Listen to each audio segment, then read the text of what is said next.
This episode is brought to you by SmartVestor. Connect with an investing pro near you at RamseySolutions.com/SmartVestor. Kayla is in Milwaukee, Wisconsin. Hi, Kayla. How are you? Hi, how are you? Better than I deserve. What's up? So I had a question about term life insurance. I've been listening about you saying that we need about 10 to 12 times our annual income. And I guess, from my point of view, it seems like that's very, very high. And maybe I'm just like missing something in the calculations. And so I'm just hoping to kind of get an idea of like why that number you pick. That's a great question. Mm-hmm. Thank you so much. I appreciate that. Because a whole bunch of other people are probably wondering exactly the same thing if you are. So glad you called. So, to start with, it is not universal. Number one, everyone does not need life insurance. It's if people are counting on your income to live and you die, then they're up a creek, right?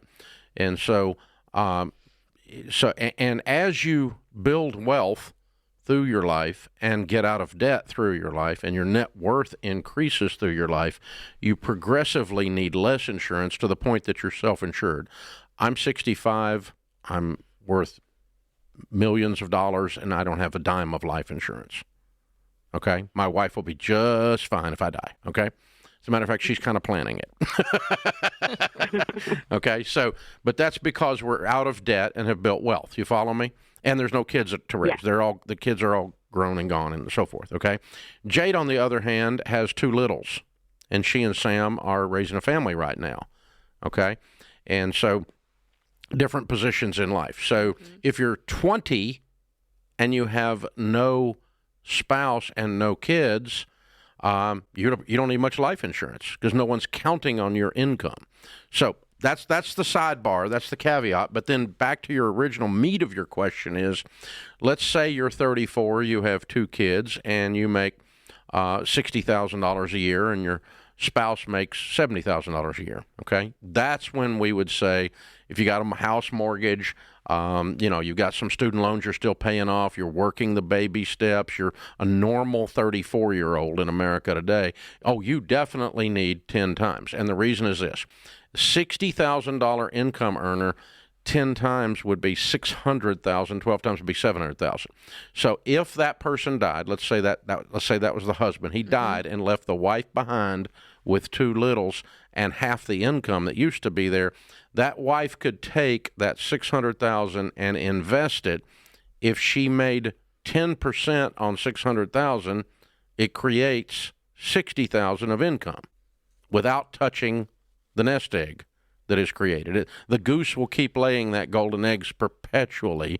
If you invest $600,000 at 10% in a good growth stock mutual fund, it should average that or more. Then she's going to have the same income off of that mutual fund that her husband used to produce. And you did not sacrifice retirement. Yeah, and she didn't have to starve to death. Okay, and so that's where it leaves her in reality, and we've got thousands of those stories over the years. But that's where it comes from. You invest the 10 times and at 10%, then you end up with replacing the income of the person, and that's what life insurance is for. That makes sense? Yes, I think so, yeah. Okay. So if you what's your situation? How old are you? I'm 35. Okay. Single or married? I'm married.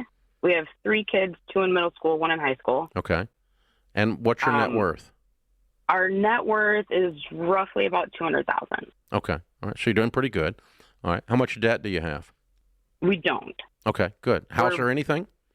House we have a little bit left. There's a little bit less than $100,000 left on it. Well, you're ahead of the game. Agreed. Yeah. You're doing better than average for your age. Okay. Funny, I picked out 34 a minute ago, huh? For the example, yeah.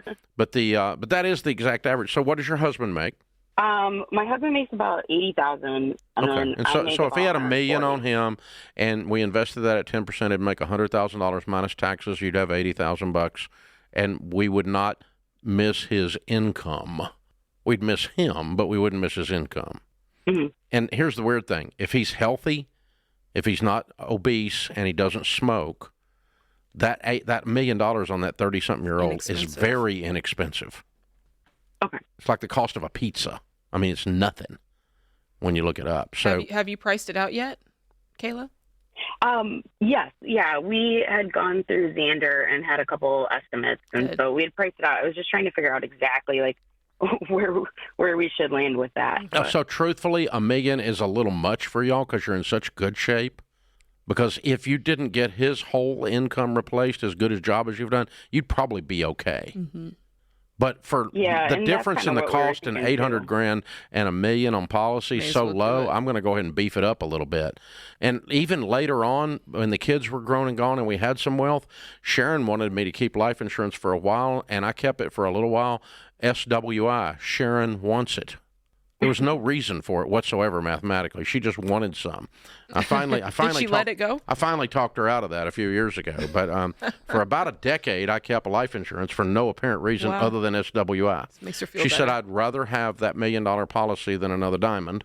I'm like, "All right, Wow. good, okay, you can have it. It's just a gift to you." But you understand, it's not good financial planning. You understand, it's not what I teach. And she's Sure. like, "I don't care what you teach. I want it." Okay. To be a fly on that wall.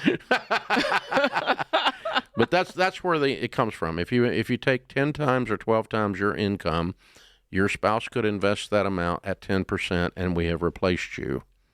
If something happens to you financially, obviously no one could replace you. You're special. But yeah, right. But anyway, so yeah, that's the thing. You're gonna be okay. And Good. then as you age, like let's talk about once you've aged out of it, like when you feel like you've net worthed out of it. Let me call it that. Well, the kids are grown. 15. We say 15 to 20 year level term. That's a good point, because 15 to 20 years from now, the kids will be grown and gone. That's right. And Okay. they're making their own money. They're living doing their own thing. life. They don't, they're not a liability anymore financially.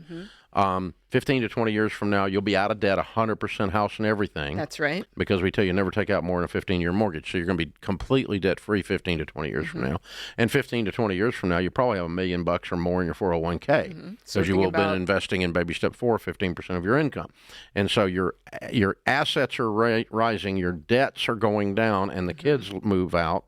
Then it takes less to support you, and you set up with good financial planning, working the baby steps, a situation where you become self-insured. Right. Where really at that point, the only thing you're thinking about is your health Yeah, and caring for your health. And so there you go. yeah, but we're not. If if something happens to me today, we've done all of those things and then some. Right. So Sharon's more than okay, and vice versa. I'll be okay, without her income. It'd be okay. She doesn't have an income, but that's good. So that's other than mine, because it's ours and all that. That's Yeah. right.